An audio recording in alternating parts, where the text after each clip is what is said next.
I'm Cortavius. I know one of the things a lot of new people struggle with are progressing accounts or even people in late game. How many of these rares do I keep? In this video, I'm going to go through what rares do I have built on this account, which ones do I plan to build for Cursed City and endgame content. So we'll walk through that so you don't waste your investments. But first, if you want to start a brand new account and get a good start, click the link in the description below and you can get Karato, the legendary nuker who can lock out the enemy, Tagoar, who's a great epic to keep your team alive when you hit level 15. All you have to do is follow 4 steps. Step 1, log out of Plarium Play on the PC and uninstall. Step 2, click the link in the description and register with a brand new email. Step 3, launch raid, complete the tutorial. And step 4, go to your inbox. Karato's sitting there waiting for you. You can get rolling. All right, well, let's say you have the legendary and the epic. Well, we got to build some rares too, is the hope here. Let's go to the rare screen. So first up, Bannerlords. You can see for Bannerlords, I have nobody built. So Dagger, you know, she can be useful because she does have a decreased defense, AoE, but it's only a 85% chance of landing. So, or a 75% chance of landing. So she needs a buff. She should be able to do better than that. Vanguard can be a champ I've seen people use because he's got a decreased defense, he's got a provoke, so people use him where you have to use a provoker like a Magma Dragon or a Hydra, but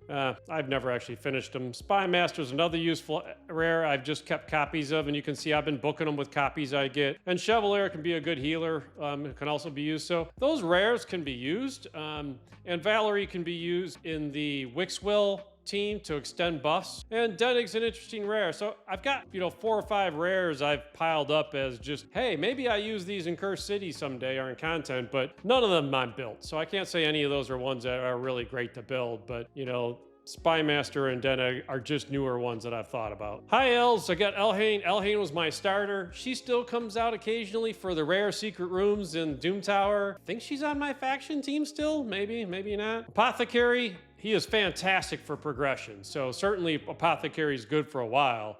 He's a very good champ to build. I don't think I really use him anywhere except maybe the faction war now. But certainly to put speed on him, he can do some really good healing and speed boosting. Reliquary Attendant is a great rare. I've just never built her. So I've got her 5-star awakened. I've got her booked from copies, but never actually built her. Actually, I used her with gear in the Sand Devils video I did on how to beat Sand Devils using all rares. So I used her in that, but that's the only time I've used her. So Medicus and Selenia are interesting rares I've just started, and Prosecutor are interesting rares I've just started keeping copies of and booking with copies. You can see their books. So Prosecutor can hit. Selenia is a rare HP burner who can be interesting, and Medicus does a AoE decrease speed. So just unique skills on rares I kept, but you can see only a couple of them I've built in the faction. Sacred Order is another like faction. War Peace is just on there from when I first built the account. Never got rid of her. I don't use her. Aethel I don't use. Never used him. Draconis can put up some shields on the team, which can help for like Scarab Boss, but there's better champs now. He's just there for doing Relic Keepers and Templars for Relic Keepers. Really, that's Mother Superior. It just can be a fun team where you use her and, heal. I think it's Castigito Purgator. I can't remember the champ, but there's a rare that she can put her heals on and boost him, and then he'll actually do a lot of damage. But so really none of these rares are worth keeping, I would say, except for Templar and Justiciar, just to make the make Relic Keepers, but nobody else there I really invest in. Barbarians probably hit our first faction with some really good ones in here. War Maiden was one that I built when I was brand new. She was probably like my 4th 6-star ever.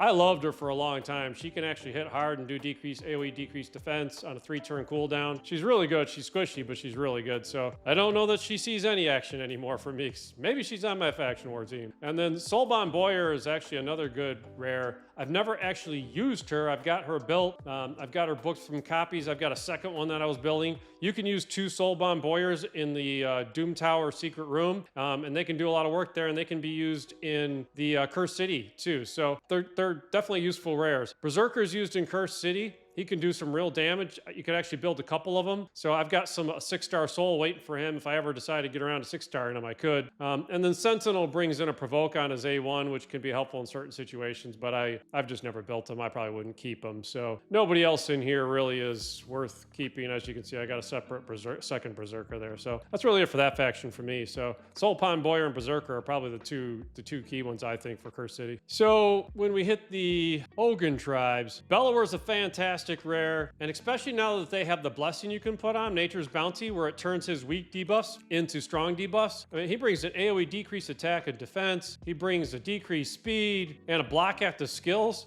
I mean, he's really a great champ for those debuffs. The problem is they're all weak. So Nature's Bounty just gives him a better chance. So he was my campaign farmer until I replaced him with Skull Crown. Gear Grinder helped me beat the faction. He's a reviver in the faction. I mean, there's better revivers now, but back when I beat it years ago, Gear Grinder was the dude that got me there. Put him at level 50, get him some crit rate, and he can keep the team alive.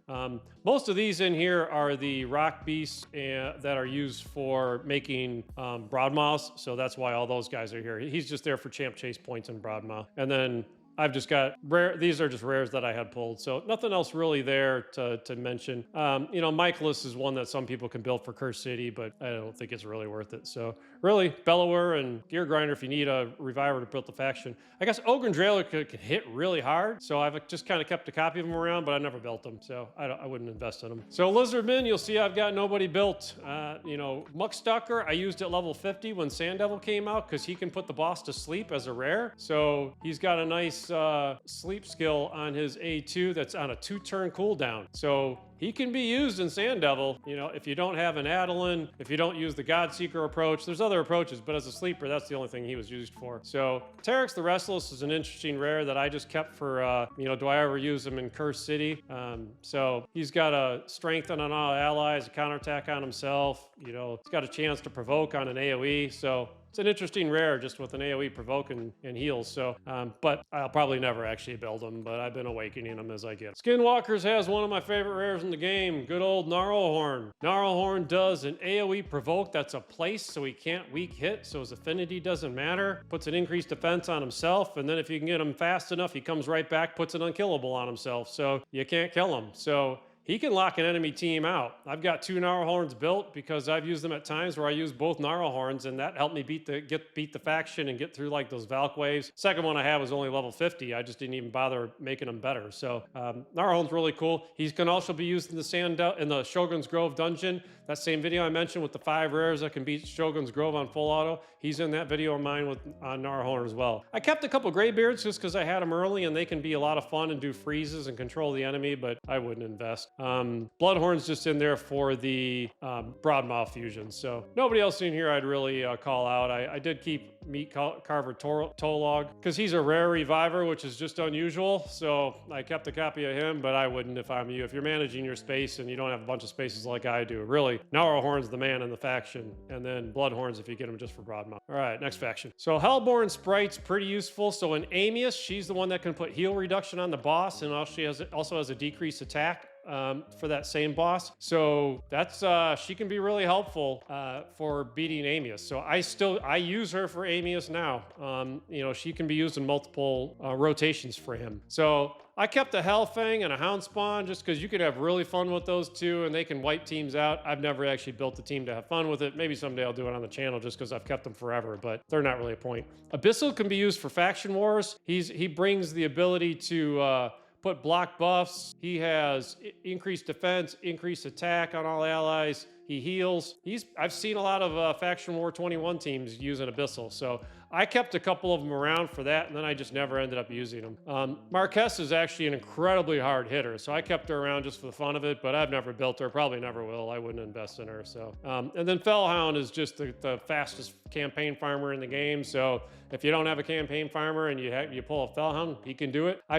I never thought he was worth investing versus investing in a Bellow or a Skull Crown that I thought I was going to use in other places. So, but he can be used in Fire Knight, normal too, if you needed him there. So, good champ. I've just never used him. I've been keeping him around, hoping that the Pound for the Packmaster Shyak comes out someday, and I'll use the Fellhound and Packmaster and this cool hound, but they've never actually released him. That's that faction. Nothing really there, but Hellborn Sprite, I'd say. All right, Demon Spawn. We got Frozen Banshee. She is the jewel of the rares for a lot of cases in this faction. So she can be used in some of the fastest normal dragon teams I've seen. Unfortunately, Hard Dragons came out and made Poisoners less useful, but back before Hard Dragons came out, she was on the fastest teams to beat normal dragons, even including legendaries. So she can still be used for that. So I still have her built because whenever I've got to do the clan boss rare team, I just take somebody off my Rabadator team and I take Feint off, throw her in with no preset, and she does enough damage anyway. So Doomscreech is actually an interesting champ in that he brings up a AoE increased defense on the team. So I had used him early in progression, just never built him since. I use Grinner to help beat the faction in Undead Hordes because he's a reviver in the faction, so revives an ally, but that's the only reason I'd use him for. And Banshee, I've kept a couple of them on the account. This one's at 5-star Ascended. I haven't built her yet, but they can be used in Cursed City as some rares. You can put stun sets on them, and she comes in with an AoE A1 and AoE A2, and you can actually set her up then just as a stun set champ. So that's really it for that faction. All right, Dark Elves, we bring the best champ, best rare in the game. We got Cold Heart in here. So I've seen people build as many as 4 Cold Hearts. I have 2 Cold Hearts built. I've got 2 more that are booked with copies, but I've never actually built them. So both these 2 are 6-star Ascended, and as I get Ascensions, I'll probably do the 3rd one anyway. So, but really, you need 1 Cold Heart for sure on an account. The number of times now where you can use 2 of them are lower. But on that Shogun's Grove all rare team, you can use 2 of these with an Arrowhorn and a Paragon. So speaking of Paragon, he's also in the faction. I used him in that Shogun's Grove team for a while as my team until I got the Newts and Mariuses of the world. So you can use him at level 50 for the Shogun's Grove team, and you can use him to beat 12-7 Nightmare in campaign with just him being level 30. So he's got a niche use in the game. Kale is just a lot of people's starter, but if you haven't used him, then I wouldn't build him. Judge can be a real hard hitter, so I know that he's used in Cursed City by some team, end game people. So I've booked him with copies. And then Painkeeper, I've got 3 Painkeepers for the Iron Twins team that I build with Helicath. So I would keep a few of them around because I think they can be used for that type of content. So I'll always keep 3 on the account. That's really it for this account. Eviscerator, she can do some damage, but I don't know that anybody practically builds her, but I've kept one around. So that's it for that faction, really. So some great champs in here, actually. So on to Knights Revenant. I've got a number of champs in here I'm building. I've just been copying with copies that are probably just wasting space. Renegade's fantastic. She goes along with Painkeeper. There's plenty of cases where I use Renegade. I don't have Kaimar and I don't have Yumiko. So if you have them, that kind of outdates these guys. But without having those 2, Renegade was on my Seer team. She's on one of my Fire Knight teams. So she's pretty useful for me. So I've got her 6-star Ascended and I use her. I've got a second one at level 50 that I've used for Seer in the past on the Seer team. So the second Renegade's definitely helpful. And then really Acolyte, Coffin Smasher, Guardian, Ashwalker, I guess those guys are they're rares that have some unique skills or can do some damage like Ashwalker. So I had been keeping copies of them, but really all those guys are probably just food and I should just get rid of. They don't really have a purpose for me anymore. So really it's Renegade really is the big one in this faction that I used today. So this faction and Dwarves, I don't have anybody in here I use today. There are some in here that I've started keeping copies of just for future, use and fun. Runic Warder is one I used for Fire Knight when I first started out. I don't use him anymore. He's just still there. But Dilgol is used in Cursed City. So he's one that I've started building. I have a 6-star Ascension for him on the account. So he's one I've been building to get to Cursed City. I plan to build him, but not actually building. But someday I'll get to him. And then Painsmith can hit really hard. So I've just kept a copy of him around. I got him 5-star Ascended, but I've never got around to him. And Candleguard I've seen used in Cursed City as well. So I started keeping a copy of her around. And then Kurzad's just got the unique skills where he can do an increased accuracy buff. So I just kept him as a unique rare. But really, Ash keeps saying he likes him, but I don't ever see anybody use him. So that's really it for what I probably plan to use in this faction. I'll stop there and go to the next one. So Shadowkin rares, I really don't think they're compelling. I've got a few of them I've been booking with copies on here. So I've got Odachi who can do a block debuffs, but it's only 1 turn. He's got a shield to help keep people alive. Marauder brings in an AoE decreased attack, which is a unique skill, and he can do shields, reflect damage, and some provokes. So that's a lot of skills in 1 rare. And then Red Cloak Taniko can actually removes 1 random buff, so she's got a cleanse in there. and she's got a chance of putting a decrease AoE decrease speed. So they're just unique skills on those rares that I've just been booking copies with, but realistically, you could just skip the faction for all those rares unless you haven't beat the faction yet. And some of these rares can help you beat a faction, I'd say. So I wouldn't get rid of them if you haven't seen what we're going to do in Hard Faction Wars yet. So I'll keep these until Hard Faction Wars come out, just in case they have a use a rare or rare only or something crazy in there. So, but really, none of them are compelling for me that I haven't built any of them yet. And last faction, and really, I'd say, you know, one of the better factions now for rares, just because it's the newest faction, so they're putting better rares out because they filled this faction with rares. So I haven't built any of them. So full disclosure, nobody here's built on my account, but I've been keeping them and building copies. So Shadowbow Turloc's just an interesting one where he's got a veil and a shield on all allies, so he can protect them, keep them alive, and he puts an AoE decrease speed out. So you've got protection and speed and a decreased attack on his A1, decreases the damage that skills receive. It's a nifty little rare there to help keep the team protected. Tree Shield not as a reviver, so he revives 2 random allies, which for a rare to revive 2 random allies and put a shield on them, that's pretty handy for a rare. And he brings some heals and decreased defense on the whole team, and he's got a decreased attack on the A1. Once again, a pretty useful kit there. Pathfinder Kate can hit hard, so she puts a perfect bail on herself to keep her out of harm's way. She's got an AoE with a chance to increase the cooldown of skills, so she brings some utility, and she's got a block buff on an A1. And she can hit. So once again, it's another interesting rare. Tribuck Cullen, another recent one that came out that's interesting. So he's got an AoE with an increased defense on the whole team. He can stun, and he's got an increased accuracy buff. So, you know, it's more about the damage he can do than that, but he's seen. Margrave Greenhawk's another rare who's got continuous heals and provokes and reflect damage and ally protection and increased defense. I mean, really, a rare with increased defense, albeit the small version, and an ally protect on a 3-turn cooldown or a 4-turn cooldown. You know, so just both Smith Flannan's another good rare. So I won't go through all the skills, but Ingwid's Twiststaff, they've just got a number of rares. I mean, that's a half dozen rares there that all have unique, interesting skills.